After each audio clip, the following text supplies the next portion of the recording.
ఈ దినం మన ధ్యానాంశము, నీ హృదయము ఎవరి చేత తిప్పబడుతుంది, దేని చేత త్రిప్పబడుతుంది.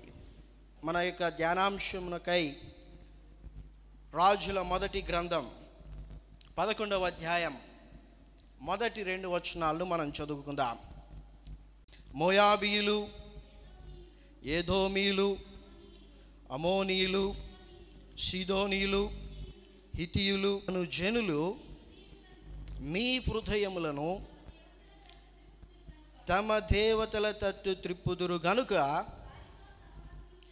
వారితో సహవాసము చేయకూడదనియు, వారిని మీతో సహవాసము చేయనీయకూడదనియు యెహోవా ఇశ్రాయేలీయులకు సెలవిచ్చి ఉన్నాడు. అయితే రాజైన సొలొమోను ఫరో కుమార్తెను కాక ఆ జనులలో ఇంకా అనేక మంది పరస్త్రీలను మోహించి కామాతృత గలవాడై వారిని ఉంచుకొనుచు వచ్చెను. 5 విధములైనటువంటి జనులను గురించి దేవుడు ఇక్కడ ఇశ్రాయేలీయులతో చెప్తున్నాడు.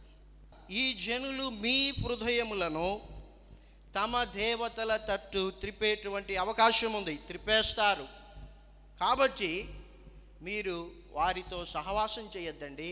అంత మాత్రమే కాదు, వారు మీతో సహవాసం చేసే అవకాశం కూడా మీరు వారికి ఇవ్వద్దండి దేవుడు ఇశ్రాయేలీయులకు హెచ్చరికనిచ్చాడు. మనకు సమయం లేదు కాబట్టి క్లుప్తంగా ఈ యొక్క 5 జనులను గురించి ఒకసారి జ్ఞాపకం చేయాలని ఆశిస్తున్నాను. సరే, ఈ యొక్క మోయాబీయులు, అమోనీయులు ఎవరంటే, లోతు కుమార్తెలు తమ తండ్రి అయినటువంటి లోతుతో తప్పు చేసినప్పుడు పెద్ద కుమార్తెకు పుట్టినటువంటి కొడుకు మోయాబీయులకు మూల పురుషుడు. చిన్న కుమార్తెకు తన తండ్రితో తప్పు చేసినప్పుడు పుట్టినటువంటి వారు ఈ యొక్క అమోనీయులు. సో మోయాబీయులు, అమోనీయులు ఎవరంటే, చేయకూడనటువంటి తప్పు చేసి జన్మించినటువంటి వారు వీరు. ఏదోమీయులు ఎవరంటే, ఈ యొక్క ఏదోము మనం చూసాం పోయిన వారం. ఈయన చేసినటువంటి పొరపాటు ఏంటి? వెళ్ళకూడనటువంటి స్థలానికి వెళ్ళినటువంటి వాడు. సీదోనీయులు, హితీయులు వీరు ఎవరంటే, నోవహుకు ఎంతమంది పిల్లలు? షేము, హాము, యాపేత్. Very good. హాము, కానాను అన్నటువంటి ఒక కుమారుడు ఉన్నాడు. సో ఆ కానా నుంచి వచ్చిండేవారు వీళ్ళిద్దరు, సీదోనీయులు, హితీయులు. సో ఈయన ఏం చేశాడంటే, చూడకూడనిది చూశాడు. ఆ తండ్రి దిగంబరిగా ఉండడం చూసింది ఏదో పెద్ద ఘనకార్యం అనుకున్నట్లుగా ఆయన పోయి తన సహోదరులతో చెప్పాడు. కాబట్టి ఈయన కూడా శపించబడ్డాడు. చెప్పబడినటువంటి యొక్క 5 జనాంగములు, వీరిలో చేయకూడనివి చేసినటువంటి వారు ఉన్నారు, చూడకూడనటువంటి చూసినటువంటి వారు ఉన్నారు, వెళ్ళకూడనటువంటి స్థలాలకు వెళ్ళినటువంటి వారు ఉన్నారు. అందుకోసమనే దేవుడు ఇప్పుడు ఇశ్రాయేలీయులతో అంటున్నాడు, మీరు ఆ విధముగా ఉండకూడదు. ఎందుకంటే మీరు వారితో సహవాసం చేస్తే, లేకపోతే వారు మీతో సహవాసం చేసేటువంటి అవకాశం మీరు కలిగిస్తే, మీరు కూడా వారి వలె చూడకూడనివి చూస్తారు, చేయకూడనివి చేస్తారు, వెళ్ళకూడనటువంటి స్థలాలకు వెళ్తారు. కాబట్టి జాగ్రత్త అని దేవుడు ఇశ్రాయేలీయులను హెచ్చరించాడు. మీ హృదయములు త్రిప్పబడుతాయి. అయితే సొలొమోను ఆ విషయాన్ని నిర్లక్ష్యం చేశాడు.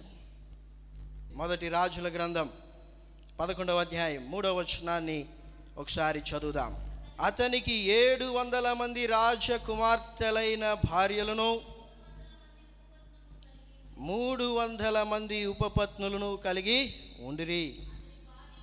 అతని భార్యలు అతని హృదయమును త్రిప్పివేసిరి.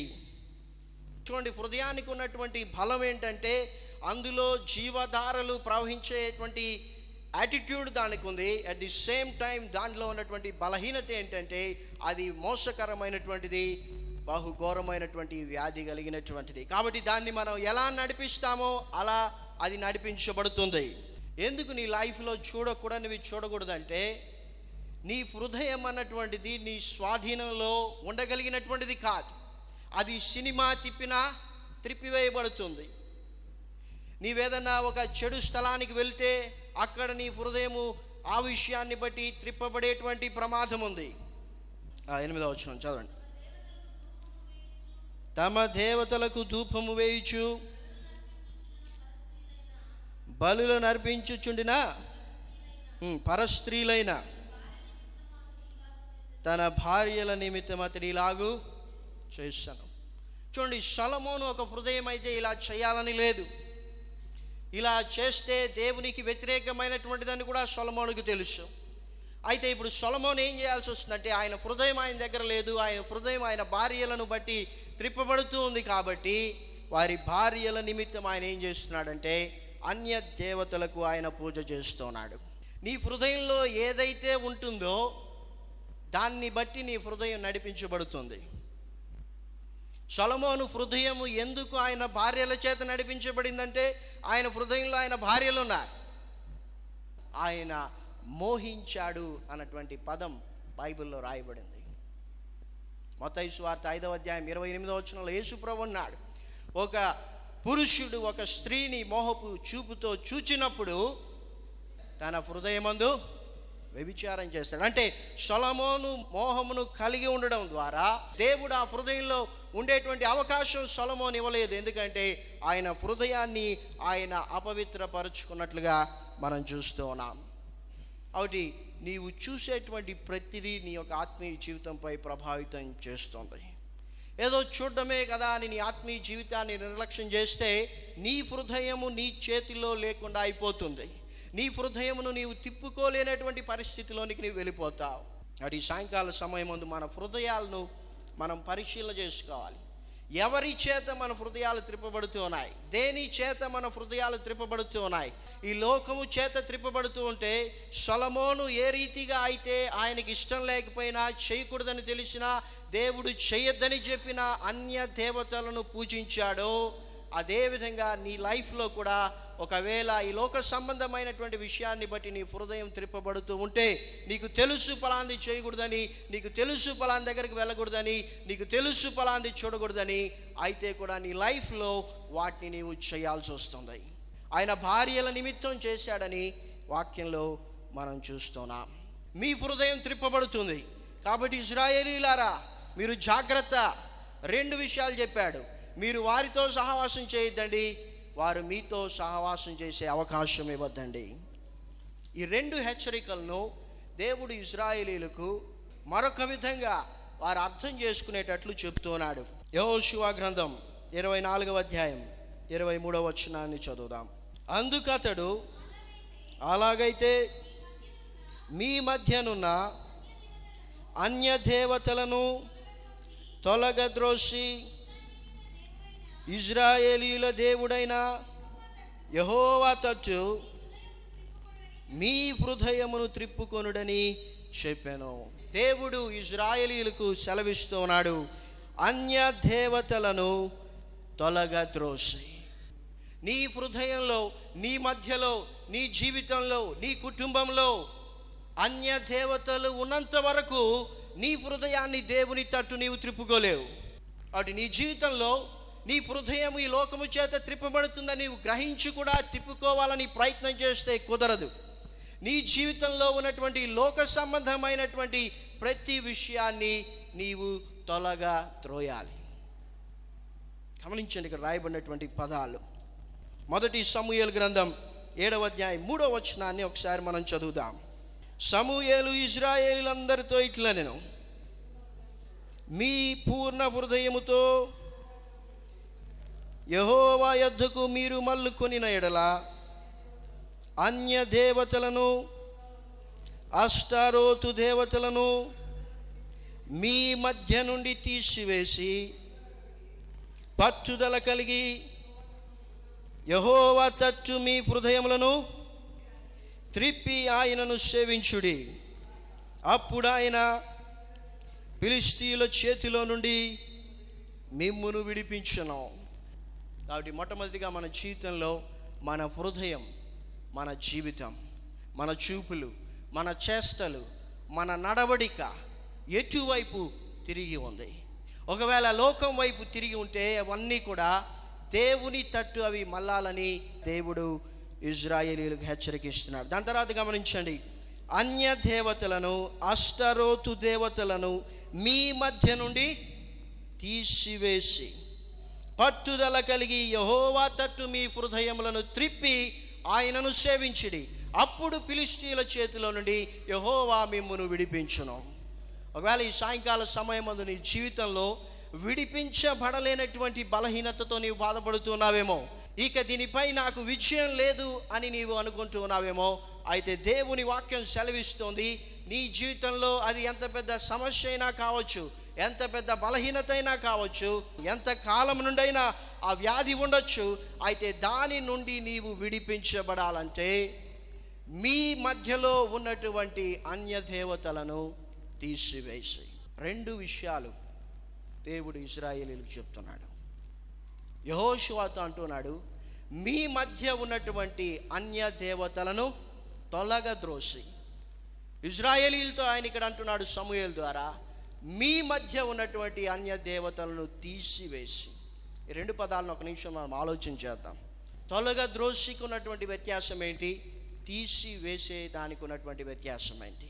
మరొక వైపు నుంచి సమస్య వచ్చినప్పుడు ఆ సమస్య నుండి తప్పించుకోవడమే తొలగిపోవడం. చాలాసార్లు తీసివేస్తాం. టీవీని ఆత్మీయ జీవితానికి అభ్యంతరకరంగా ఉంది కాబట్టి టీవీని తీసివేస్తాం. స్నేహితులు ఇంటికి పోతాం, మీకు నచ్చిందే పాట వస్తూ ఉంది, వాళ్ళు మారుస్తామన్నా వద్దు నాకు ఇష్టం, ఒక నిమిషం పెట్టండి అంటే నీ ఇంట్లో ఏమో తీసేసావు, ఇప్పుడు నువ్వు తీసివేయలేవు. వారింట్లో టీవీ తీసేస్తే వాళ్ళు ఒప్పుకుంటారా? ఇప్పుడు నీ లైఫ్లో తొలగాల్సినటువంటి పరిస్థితి వచ్చింది. తొలగాల్సినటువంటి పరిస్థితిలో నుండి నీవు తొలగకపోతే తీసేసినటువంటి విషయాలు మళ్ళా తెచ్చుకుంటాం.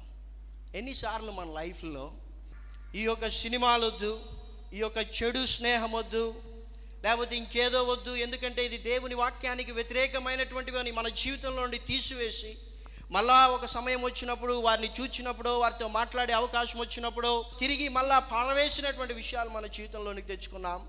ఏ విషయాలు నీ జీవితంలో నుండి తీసివేశావో ఆ విషయాలు నీ జీవితంలో నుండి తొలగిస్తూ ఉన్నావా? తీసివేసినటువంటి విషయాలను నీ జీవితంలో నుండి తొలగించుకోకపోతే తీసివేసినటువంటి విషయాలను మళ్ళా వేసుకుంటావు. నీ ఇంట్లో నుంచే నువ్వు టీవీని తీసివేయగలవు. థియేటర్లో సినిమాలు ఆడకుండా నువ్వు చేయగలవా? You cannot do that. నీ వైపు నుంచి నీ ఇంట్లో అవి లేకుండా నీవు జాగ్రత్త పడగలవు, తీసివేయగలవు. అయితే అవి జరగకుండా ఈ లోకంలో నువ్వు చేయలేవు కాబట్టి నువ్వేం చేయాలంటే వాటి నుండి తొలగాలి. అది కూడా ఉంది మరొక వైపు. దాన్ని చాలాసార్లు మనం మర్చిపోతున్నాం.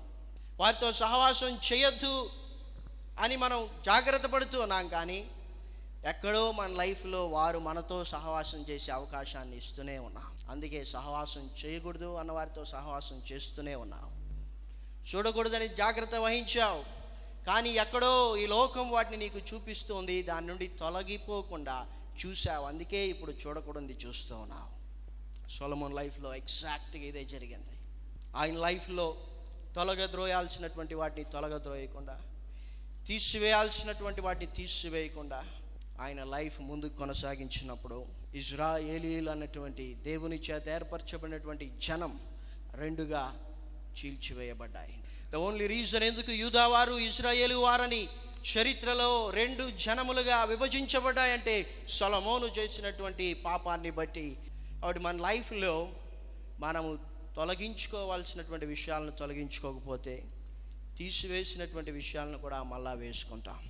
ఎప్పుడైతే ఆ పరిస్థితికి నీ జీవితం దిగజారుతుందో అప్పుడు ఏం జరుగుతుందంటే నీ లైఫ్లో దేవుడు నీ కొరకు ఉంచినటువంటి సంపూర్ణ బ్లెస్సింగ్ని, ఆ యొక్క అబండెంట్ బ్లెస్సింగ్ని నీ లైఫ్లో నీవు కోల్పోతావు. చాలాసార్లు మన యవన జీవితంలో మనం ఏమనుకుంటామంటే ఈ యవన వయసులో కాకపోతే ఎప్పుడు మనం తప్పు చేస్తాం, చెడు చేయడానికి ఇదే కదా సమయం, ఎప్పుడు నేను చేయలేను కదా, పెళ్ళి అయిపోతే ఇంక అవకాశం ఉండదు కదా, ఈ యవన వయసు ఎప్పుడు ఉండదు కదా, ఒక రోజుకి వృద్ధుడినైపోతాను కదా, వృద్ధురాలనైపోతాను కదా, సో వై నాట్ నౌ అన్నటువంటి ప్రశ్న చాలామంది యవన జీవితాల్లో ఉండేటువంటిది. చూడకూడనివన్నీ చూసేద్దాం, చేయకూడనివన్నీ చేసేద్దాం, వెళ్ళకూడనటువంటి స్థలాలన్నిటికీ వెళ్ళిపోదాం, మళ్ళా విసిగిపోతే అప్పుడు వద్దాం దేవుని దగ్గరికి. ఎందుకండి ఇప్పుడు నేను యూత్ మీటింగ్కి రావాలా, ఎందుకు చర్చికి రావాలా, ఎందుకు పాటలు పాడాలా, ఎందుకు ప్రార్థన చేయాలా, ఎందుకు బైబిల్ చదవాలి? 5 ఏళ్ళు అయిపోతే పిల్లలు తీసుకొని చర్చికి రావచ్చు కదా హ్యాపీగా. అప్పుడు సినిమాకి పోయే అవకాశం ఉందా? లేదు. అప్పుడు బాయ్ ఫ్రెండ్తో మాట్లాడే అవకాశం ఉందా? గర్ల్ ఫ్రెండ్తో మాట్లాడే అవకాశం ఉందా? లేదు. ఇదే సమయం. నీ ఏమైనా లైఫ్లో చేయకూడింది చేసావనుకో, అవును ఇదే టైం బాయ్ ఫ్రెండ్స్తో తిరగడానికో, చాటింగ్ చేయడానికో, మాట్లాడడానికో, ఇంకేదో టైం ఇదే. నువ్వు చేస్తే నీ లైఫ్లో ఏం జరుగుతుందంటే, సొలొమోన్ లైఫ్లో అదే జరిగింది. 1 రాజుల గ్రంథం 11వ అధ్యాయం 4వ వచనం. సొలొమోను వృద్ధుడైనప్పుడు అతని భార్యలు అతని హృదయమును ఇతర దేవతల తట్టు త్రిప్పగా, అతని తండ్రి అయిన దావీదు హృదయము వలె అతని హృదయము దేవుడైన యెహోవా ఎడల యథార్థము కాకపోయెను. సొలొమోను అనుకున్నాడు, ఎస్, ఇది నా యవ్వన జీవితం, నేను ఒక రాజుని, ఏ రాజకుమార్తెనైనా వివాహం చేసుకోగలిగినటువంటి రాజ్యం నాకుంది, ఒక హోదాలో ఉన్న అధికారం నాకుంది. ఆయన అనుకున్నాడు, ఎంతమంది భార్యలనైనా నేను మెయింటైన్ చేయొచ్చు, ఎందుకంటే అలాంటి స్థితిని నేను కలిగి ఉన్నా. కాబట్టి వై నాట్, ఇదిగో ఆ రాజకుమార్తె ఉంది, ఆమెను చేసుకో, ఈ రాజకుమార్తె ఉంది, ఈమెను చేసుకో. 700 రాజ్య కుమార్తెలను ఆయన వివాహం చేసుకున్నాడు. 300 మందిని ఉపపత్నులుగా పెట్టుకున్నాడు. ఆయన అనుకున్నాడు, నా యవ్వన వయసులో నేను వీరిని మెయింటైన్ చేయగలను. ఇప్పుడు కాకపోతే ఎప్పుడు చేసుకోవాలి? యవ్వన వయసు అంతా ఆనందించాడు.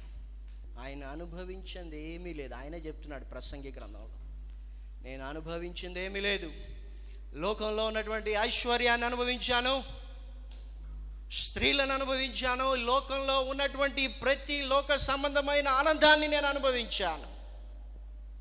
దానికి ప్రతిఫలం ఏంటంటే, ఆయన వృద్ధుడైనప్పుడు ఆయన హృదయం త్రిప్పబడింది. ఆయన యవ్వన వయసులో చేసినటువంటి తప్పు యొక్క ఎఫెక్ట్ ఎప్పుడు ఆయనకి తెలిసిందంటే, ఆయన వృద్ధుడైపోయినప్పుడు. ఇప్పుడు ఆయన పరిస్థితి ఏంటంటే, ఆయన హృదయం ఆయన దగ్గర లేదు, ఆయన హృదయం మరొకరి చేత త్రిప్పబడుతుంది. తెలుసు చెడు విషయానికి త్రిప్పబడుతుందని, కానీ వృద్ధాపంలో ఆయనకి ఏమీ చేయలేనటువంటి పరిస్థితి. అటు మోసపోకుడి, నీ యవ్వన వయసులో కాకపోతే ఎప్పుడు చేస్తానని నువ్వు చేస్తే it may not effect right నా. ఒకవేళ ఇప్పుడే దానివల్ల వచ్చేటువంటి ప్రమాదం నీకు కనిపించకపోవచ్చు, కలగకపోవచ్చు, but there is a day, ఒక రోజు వస్తుంది నీ జీవితంలో, ఏ చెడు దృశ్యాలనైతే నీవు చూసి ఈరోజు ఆనందిస్తున్నావో, అయ్యో ఈ చెడు దృశ్యాలు చూడకుండా నేను ఎలా ఉండగలను అని రోధించేటువంటి రోజు మరొకటి వస్తుంది. ఏ చెడు స్నేహం కోసం ఈరోజు నీవు ప్రయాసపడి పరిగెత్తుతున్నావో, మరొక రోజు వస్తుంది, అయ్యో ఈ చెడు స్నేహం నా జీవితంలోనికి ఎందుకు వచ్చింది అని ప్రలాపించే రోజు వస్తుంది. సొలొమోను భార్యలు కావాలని పరిగెత్తాడు. ఇప్పుడు ఆయన లైఫ్లో ఆయన హృదయం ఆయన దగ్గర లేదు. అన్య దేవతల తట్టు తిప్పబడింది, భార్యల చేత తిప్పబడింది. ఇప్పుడు భార్యల నిమిత్తము ఆయన తప్పు చేస్తున్నాడు. హృదయం మోసకరమైంది. అది దేని చేతైనా త్రిప్పబడుతుంది. దేని చేత నీ హృదయం త్రిప్పబడుతుంది? టీవీ చేత త్రిప్పబడుతుందా? సినిమాల చేతనా? నీ బాయ్ ఫ్రెండ్ చేతనా? నీ గర్ల్ ఫ్రెండ్ చేతనా? దేని చేత నీ హృదయం త్రిప్పబడుతుంది? నీ హృదయం త్రిప్పబడితే జరిగేటువంటి ప్రమాదం ఏంటంటే, నీవు చేయకూడనిది వారి కోసం చేస్తావు. ఎంతమంది ప్రేమించిన వారి కోసం చేయకుండా నువ్వు చేస్తున్నారు? You know it is a sin.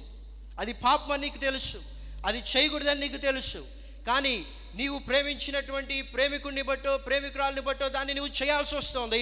సొలొమోను అదే చేస్తున్నాడు. ఇక్కడ ఏంటంటే, వారి నిమిత్తము ఆయన అన్య దేవతలను పూజించేటువంటి పరిస్థితి వచ్చింది.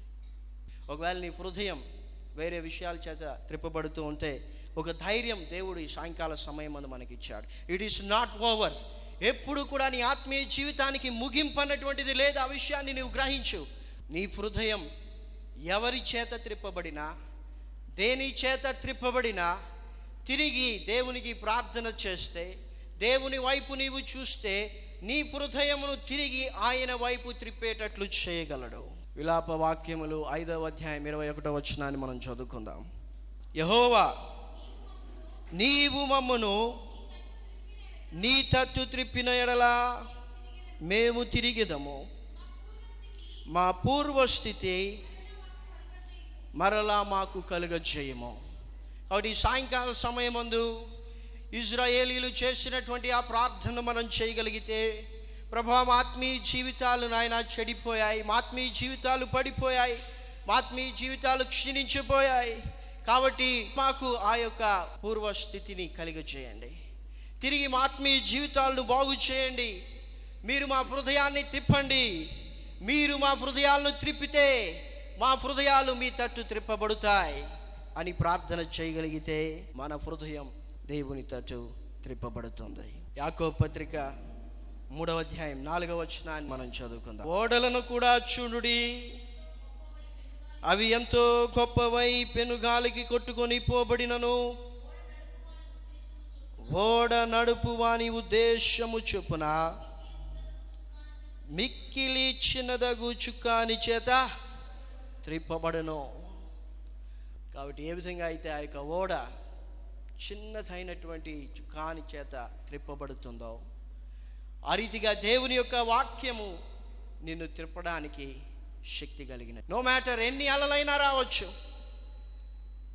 ఎంత పెద్ద గాలులైనా నీ జీవితంలో వీచొచ్చు, ఇక ఎలా వెళ్ళాలో అర్థం కానటువంటి సిచ్యువేషన్ నీ లైఫ్లోనికి రావచ్చు. బట్ ఈవెన్ దెన్ దేవుని వాక్యం అన్నటువంటిది ఒక చుక్కాని వలె ఉంది. ఎప్పుడైతే నీవు దాన్ని చూస్తావో అప్పుడు అది నిన్ను నడిపించడానికి శక్తి కలిగినటువంటిది. మనందరం లేచి నిలబడుదాం, మన హృదయాలను పరిశీలన చేసుకుందాం. ఆయన వైపు మనం చూడగలిగితే మన ఆత్మీయ జీవితానికి మార్గం కనిపిస్తుంది. ఆయన వైపు నువ్వు చూచినప్పుడే నీ ప్రయాణం ఇంకా ఆత్మీయ జీవితంలో ఏ స్థితిలో ఉందో నీకు కనిపిస్తుంది. ఈ లోకంలో ఉంటూ నువ్వు చూస్తే అన్నీ బాగానే కనిపిస్తాయి. సినిమాలు చూడడం తప్పు లేదు నీకు అనిపిస్తుంది, చెడు సహవాసాలు తప్పు కాదని నీకు అనిపిస్తుంది, ఇది చేసినా పర్లేదనిపిస్తుంది, అక్కడికి వెళ్ళినా పర్లేదనిపిస్తుంది. ఒకసారి యేసు వైపు మనం చూద్దాం. మన హృదయం ఎవరి చేత త్రిప్పబడుతుంది?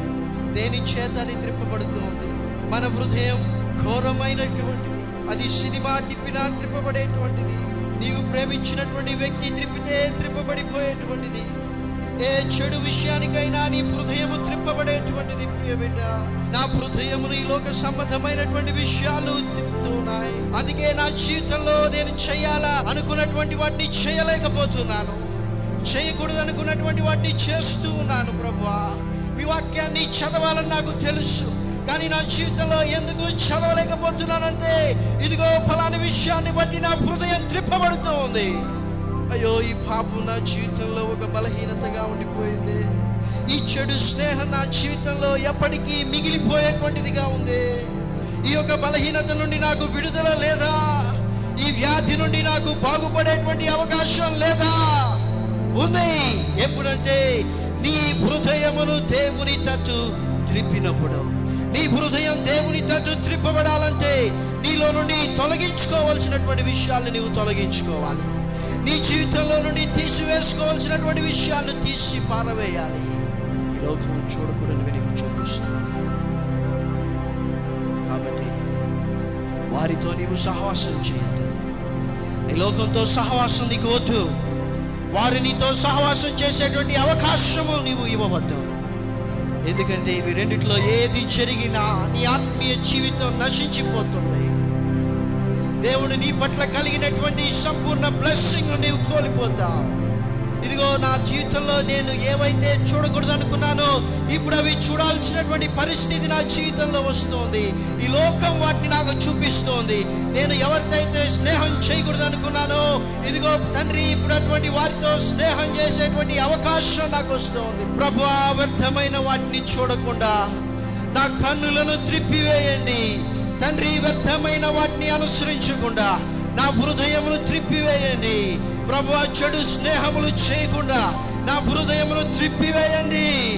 ఎందుకంటే మీరు మా హృదయాలను త్రిప్పితే మా హృదయాలు త్రిప్పబడుతాయి, మరలా మా పూర్వస్థితి మాకు కలుగుతుంది.